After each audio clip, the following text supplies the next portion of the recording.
خب از هتل اوسون داریم میریم ایستگاه 5. نمیدونم حتی کجا بریم. داریم میریم تهران کثافت کثیف.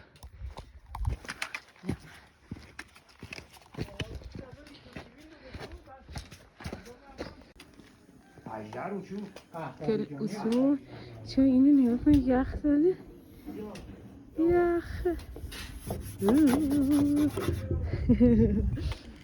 من تا حالا هتل اوسون نیومدم. خیلی قدیمی اصلا اینجا. دیگه بعد چند سال راش انداختن دوباره. آره بیا اینا ها خیلی خوشگله.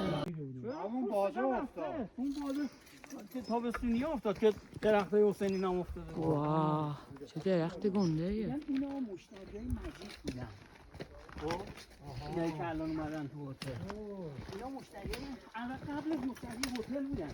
هتل بسته شد اومدن پیش مجید. چند مسیرش خوشگله. اومدن پیش مجید.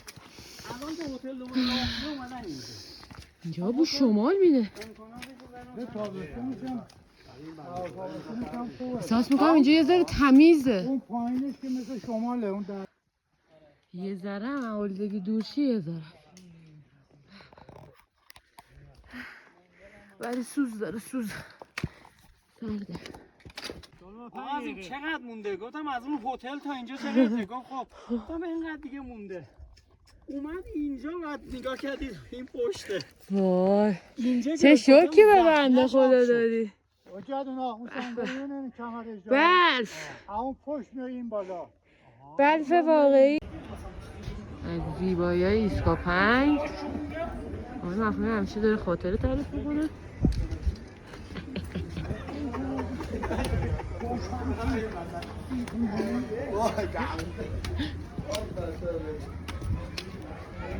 واو. بچه اینجا میتونید با تلکابین هم خودتون بیایید. حتما نباید کوهنورد باشید.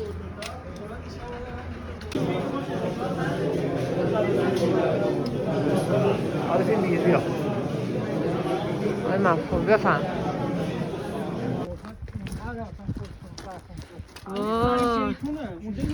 چه مهیه.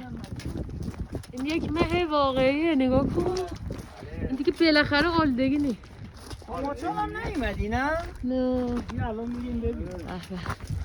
اینقدر آلودگی دیدم الان. با دیدن مه خوشحال شدم. به به آقای مفهومی رفته چرت زمستونه.